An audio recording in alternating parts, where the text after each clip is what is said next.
Well, hello, sweet friends, and welcome to my channel, Crafting with me, Indiana Jones. I am so happy you are here, and yes, 2 in 1 weekend. Yeah, isn't that magical? Well, this certainly is. I'm so glad you're here, and I am so happy to be part of today's collaboration. Today I'm collaborating with my sweet friends for the Ho Ho Ho It's the Holidays playlist with Monica Up All Night DIY, Martina The Secret Craft Room, and Dawn of Shabby Meets Bling. These sweet friends are incredibly talented, as well as so many other crafters who are joining us today.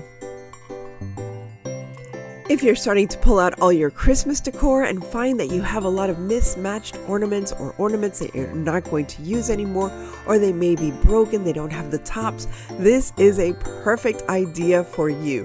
Now, you have some sleepy cats there in the background. There's Luna, and the little black cat is Kuru. So they will be checking to make sure that I am doing my job right by opening their eyes every so often and yawning, letting me know that everything's okay.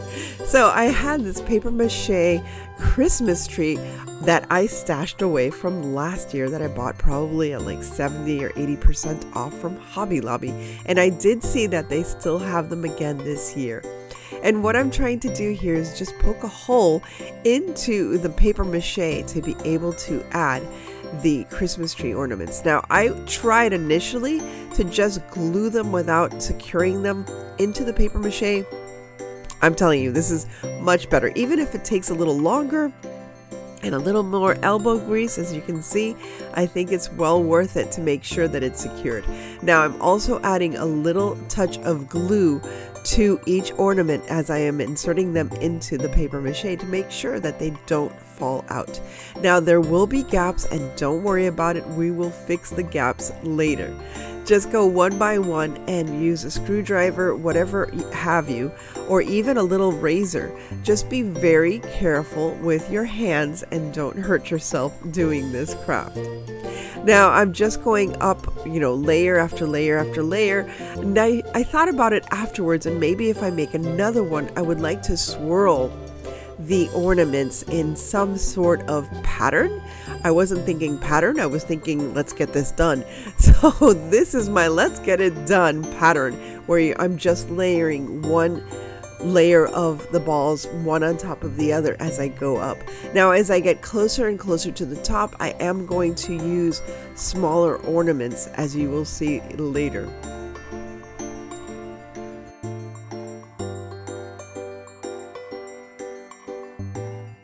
Once again, I'm really looking for a very retro vintage vibe, since I am decorating this estate.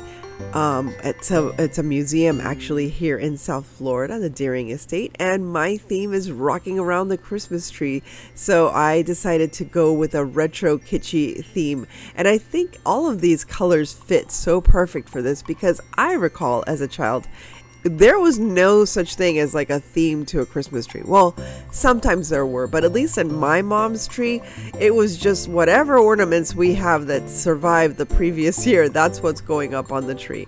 My uncle, however, did like to have a gold and white Christmas tree, and he had beautiful ornaments that he had collected throughout the years. So I do recall that he did have quite a nice theme. Now, there you can see how the ornaments got smaller at the very tippy top, and eventually I do add a star on top, a gold star.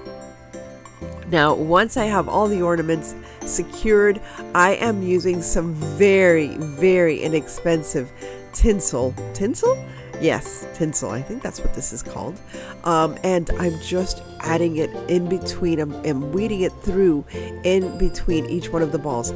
If you like this look, I also created a wreath to match this, and this is why I'm using the silver garland. That's another word for it, a silver garland. You don't know how sad I was to find out that because it's a museum, I am not allowed to use tinsel, actual tinsel, hanging it on the tree, when I remember that was like a big facet of our vintage Christmas trees back in the days. And I'm thinking, early 70s. So here I'm just winding that garland all the way around, all the way up to the top. And my kitty cats are just grooming each other there. They were no help at all today. they were no help at all for this first project. You'll see their involvement in other projects, but there Luna is taking care of her little sister. And there you have it. Here I am lowering the table so you can see my work at the tippy top. I was stretching my arms and then I realized, wait, I can move the table down. So here I am just finishing up, and I will go back through and add some more tinsel in areas that need it. And as the evening came closer and closer, as you can see, the lighting has changed. All I'm doing is adding the smaller balls that I had in my collection and just putting them in the gaps and really making it fun and festive and colorful. So have fun with this one and join together with your kids. Have them look for the balls, have them choose the ones that you're putting on the tree, and just have fun. Now here's some more fun for Christmas. Pottreative came to me and asked if I would review their pottery kit. And what I love about is that this kit is all inclusive. First, it comes with an instruction manual. Haven't we received like crafting kits or crafting items and you don't know how to get started?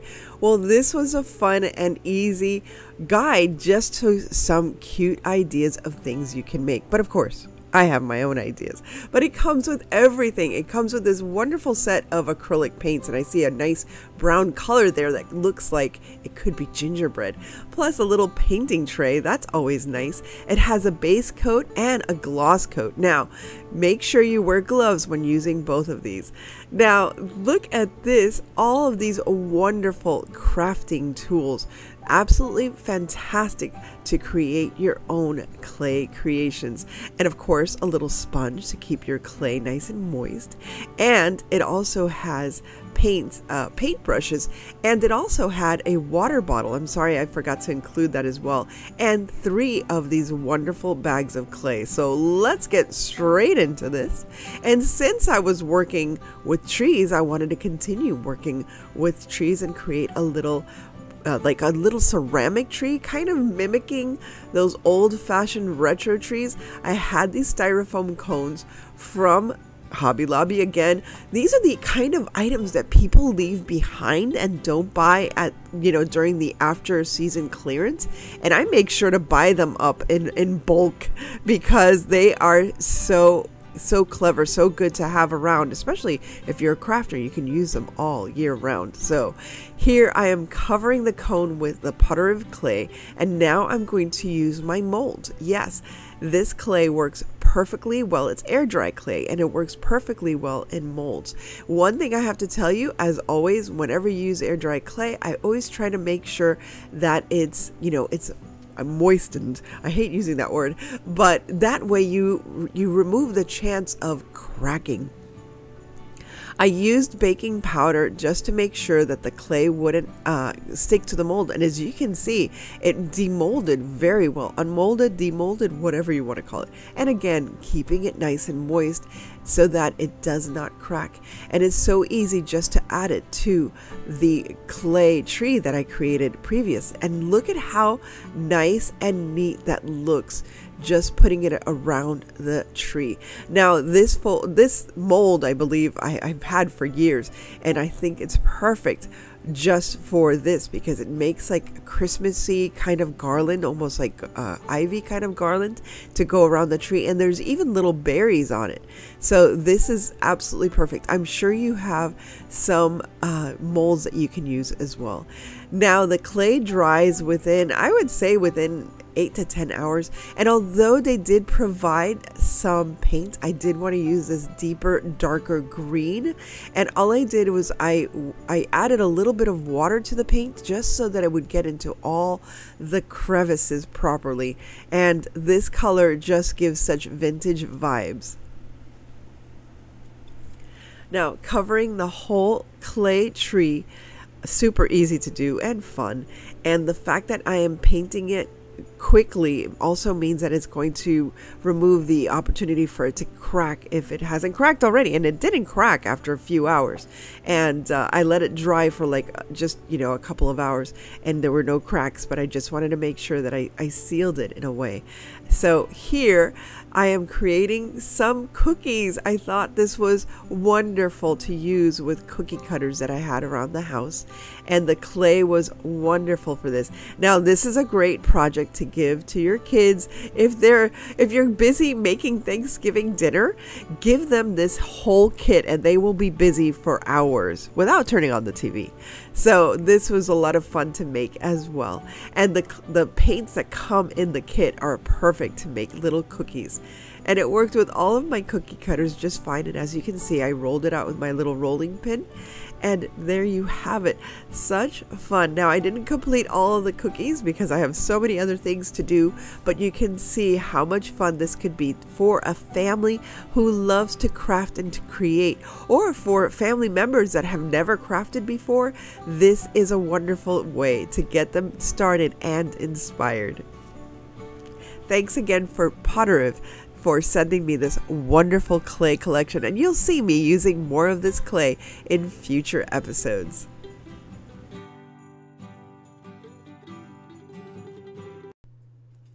Well, if you know anything about vintage Christmas, I'm sure you've heard of Shiny Bright. Shiny Bright are very classic vintage retro Christmas ornaments that are very hard to find complete with a box. But if you are so lucky to find it, believe me, you will pay a pretty penny.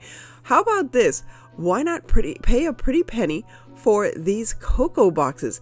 Right around this time, they start selling these cocoa K-cup boxes at Hobby Lobby. And once again, of course, I bought it on clearance. And although the cocoa has been consumed, I kept the box. And here, the box is going to become a wonderful, shiny, bright display for my retro rocking around the Christmas display at the Deering Estate. I will be sharing my journey as I decorate the Deering Estate with you very soon.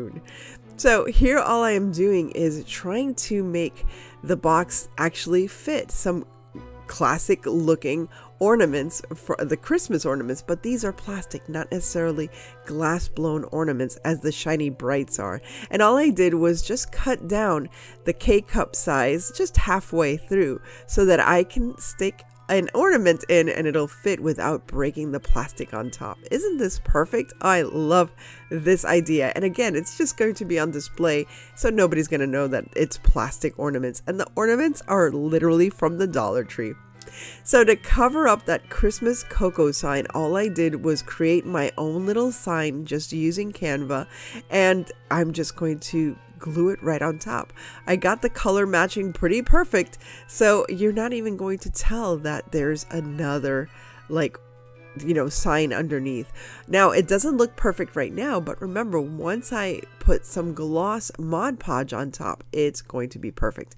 For this, I just decided to use a glue stick because I didn't really want to iron it. I didn't want it to be messy, and a good Elmer's glue stick will do the job just fine. And of course, I'm going to seal it afterwards with some gloss Mod Podge, high gloss Mod Podge. Now when all of my signage is nice and dry and it's all glossy, all I have to do is just add some ornaments. And here I'm just adding, once again, Dollar Tree ornaments that fit perfectly into the K-cup. So if you have a K-cup gift box, something similar to this, I know they're selling them now at Aldi's and they're selling them at Hobby Lobby. You can make your own Shiny Bright ornament box just like this one.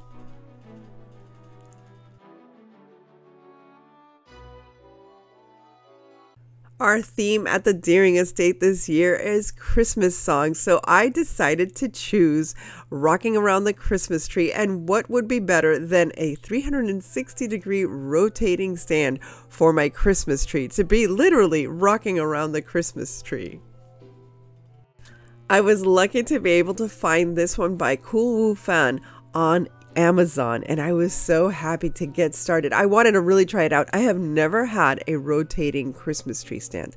Now, this is only for artificial trees, and it can carry a tree as high and as tall as 9 feet.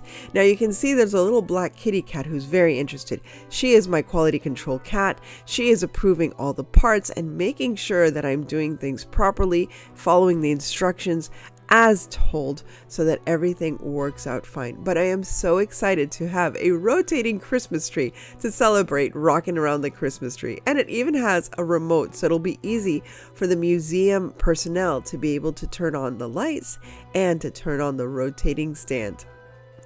Now here she is, Kuru is telling me exactly what to do. She's pointing out which parts I have to add. Now, what's cool about this is that it snaps together in less than 5 minutes. It also includes 2 adapters so that you can adjust your tree properly and make sure that it is secured to the tree stand as it should while it's rotating. Now, again, this is only for artificial trees and only for trees 9 feet and under. To be honest with you, I don't want to see a tree that's over that height to be on a rotating stand. I think it would be kind of precarious, and I wouldn't want it to fall on me. I've had Christmas trees fall on me before. So here on the instructions, it's very clear as to the height and weight. Now Luke is helping me out, adding the adapter that's appropriate for my tree. And again, this is the tree that I received recently with all those wonderful colorful lights, and even that one with all of the light specifications or the light choices. I can plug this in to the tree stand and it works just fine. There is no tangling. It's wonderful. I don't have to go up to the tree anymore and click that little step thing. I can just set it to what I want. And again, here is Kuru making sure that everything is properly aligned and adjusted.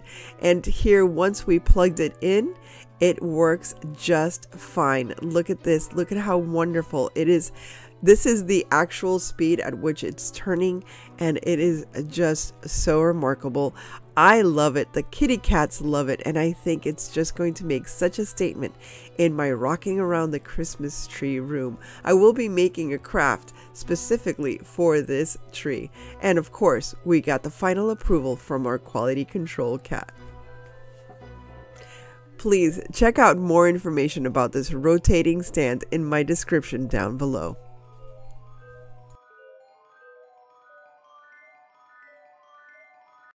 I don't know about you, but I recall my mom and grandmother wearing beautiful holiday brooches during the season, so I decided to create my own holiday brooch inspired by shiny bright Christmas ornaments.